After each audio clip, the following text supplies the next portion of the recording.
نبی پاک علیہ الصلوۃ والسلام نے فرمایا انا دار الحکمت، انا دار الحکمتی، انا دار الحکمتی. کیا خوبصورتی ہے اور کیا شان ہے میرے نبی پاک کی. حضور فرمانے لگے میں حکمت کا گھر ہوں، میں حکمت کا گھر ہوں. انا دار الحکمت وعلی بابھا، میں حکمت کا گھر ہوں اور علی اس کا دروازہ ہے. علی اس کا دروازہ ہے، اس گھر کا جو گھر حکمت کا خود رسول پاک کی ذات ہے. تو حضرت مولا علی شیر خدا کرم اللہ تعالی وجہ الکریم کو اللہ تبارک و تعالی نے حکمت عطا فرمائی، دانائی عطا فرمائی، اللہ نے شانیں عطا فرمائی. ان کو اللہ تبارک و تعالی نے مرتبوں سے نوازا. اچھا ہمارے ہاں یہ بھی ہوتا ہے کہ جو پہلوان آدمی ہوتا ہے نا میدان میں لڑنے والا پہلوان، وہ اکثر سیاڑا نہیں ہوتا الا ماشاءاللہ. جو کہ پہلوان جو ہوتا ہے وہ کئی دفعہ عقل مندی والا معاملہ اور فیصلہ نہیں کرتا، لیکن حضرت علی کا کمال یہ ہے کہ ان سے بڑا دلیر بھی کوئی نہیں اور ان سے زیادہ سیاڑا بھی کوئی نہیں. حضرت علی شیر خدا اتنی شانوں اور مرتبوں والے آدمی تھے کہ دلیری بھی سب سے زیادہ اور عقل بھی. حضرت عبداللہ ابن مسعود رضی اللہ تعالیٰ عنہ فرماتے ہیں کہ اگر حکمت کے 10 حصے کیے جائیں نا دانائی کے، تو اللہ نے 9 حصے مولا علی کو عطا فرمائے اور 1 حصہ باقی ساری کائنات کو عطا فرمایا. بڑے فہم والے، فراست والے، دانائی. ایک بندہ آ گیا غیر مسلم تھا تو کہنے لگا میرے کچھ سوالوں کے جواب ہیں پر کسی نے دیے نہیں کبھی. پہیلیاں ہوتی ہیں نا کچھ لوگوں کے، سوال اور ہوتا ہے پر پہیلی. تو بعض لوگوں نے پہیلیاں، لیکن جن کو اللہ فہم کی دولت دے نا ان کے سامنے بھی پھر کوئی پہیلی نہیں رہتی، کوئی راز نہیں رہتا.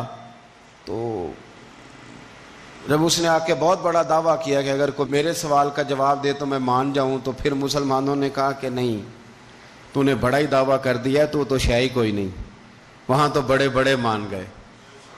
تو ہمارے ساتھ. حضرت مولا علی شیر خدا کے پاس لے گئے تو اس نے بڑے مشکل سوال کیے. پہلی بات وہ کہنے لگا آپ مجھے 2 ایسے دوست بتائیں جن میں کبھی لڑائی نہیں ہوئی. تو حضرت علی کہنے لگے تو بڑے دعوے کر رہا تھا کہ میں بڑے لمبے سوال پوچھوں گا.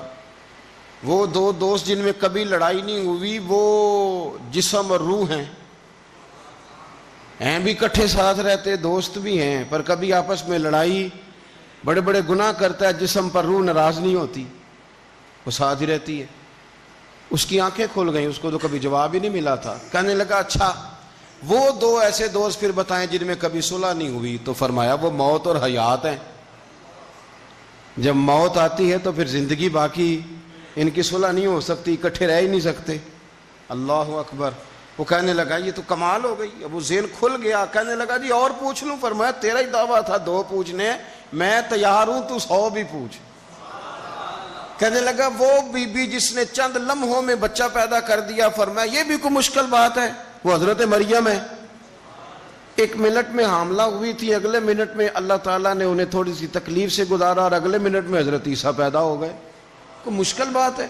کہنے لگا جی وہ 2 چیزیں جو حرکت نہیں کرتی، فرمایا یار جلدی پوچھ، ٹائم نہ ضائع کر، جلدی پوچھ. وہ 2 چیزیں جو حرکت نہیں کرتی وہ زمین آسمان ہے. اس نے کہا وہ 2 چیزیں جو ٹھہرتی نہیں، فرمایا وہ سورج اور چاند ہے جو حرکت ہی کرتے رہتے. کہنے لگے اچھا وہ بتائیں جی جو کھا تو بڑا کچھ کیا پر پیا اس نے کچھ بھی نہیں. تو حضرت علی فرمانے لگے وہ حضرت موسیٰ علیہ السلام کا عصا ہے، جادوگروں کے سانپ سارے ہی کھا گیا پر پانی کا گھونٹ بھی نہیں پیا. حد ہو گئی. وہ شخص کہتا ہے علی کے جواب نے، مولا علی شیر خدا کے جوابات نے میرے اندر ہیجان پیدا کر دیا. میں نے فوراً کہا بتائیں وہ شخص جو کوئی شے نہیں. تو حضرت علی کہنے لگے جو میرے نبی کا کلمہ نہ پڑھے وہ کوئی شے نہیں. کہنے لگے وہ بتائیں جو بڑی شے ہو. فرمایا جو چاہے کہ اس کی عزت کعبے سے بھی زیادہ ہو جائے اور وہ بڑی شے بن جائے تو وہ محمد عربی کا کلمہ پڑھ جائے. کافر کوئی شے نہیں اور مومن ہے بڑی شے ہے. اس نے ہاتھ آگے بڑھایا، کہنے لگا پھر پڑھائیے مجھے بھی کلمہ. تھوڑا سا نا جو لوگ خاموش ہوتے ہیں وہ وزادار ہوتے ہیں، اور ایک مقام پہ جو ہمیں سمجھایا نا جو بندہ خاموش ہو وہ حکمت والا ہوتا ہے. حضرت ابوبکر صدیق رضی اللہ تعالیٰ عنہ جب بیمار ہو گئے تو بالکل چپ کر گئے تھے، خاموش ہو گئے تھے، کچھ لوگ ایسے ہوتے ہیں جو شور بڑا کرتے ہیں اور شور کرنے سے بھی کچھ نہیں ہوتا. بیماری اپنے وقت پہ جاتی ہے، شور کرنے سے کم نہیں ہوتی، رونے دھونے سے کم نہیں ہوتی. آپ جب شدید علیل تھے، بیمار تھے، تو پوری طور پر خاموش ہو گئے تھے، کم سے کم بات کرتے تھے، ضرورت کے مطابق بات کرتے تھے. امام ابو نعیم نے بھی لکھا ہے اور مصنف ابن ابی شیبہ میں بھی یہ روایت موجود ہے کہ ایک بڑی تعداد نہ ان کے دوستوں کی حضرت صدیق اکبر کے پاس آئی. یہ بڑی لطیف بات ہے، ذرا غور کرنا. انہوں نے آ کے حضرت ابوبکر صدیق رضی اللہ تعالیٰ عنہ سے کہا کہ حضور آپ بیمار ہیں، آپ کو کسی طبیب کو نہ دکھائے؟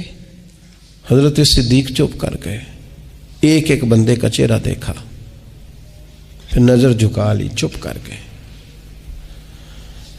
نے کہا حضور آپ کو کسی طبیب کو نہ دکھائیں؟ تو ہلکے جملوں میں، تھوڑے لہجے میں، پست آواز میں آنکھیں اٹھائیں، پھر جھکا کے فرمانے لگے طبیب نے مجھے دیکھ لیا ہے.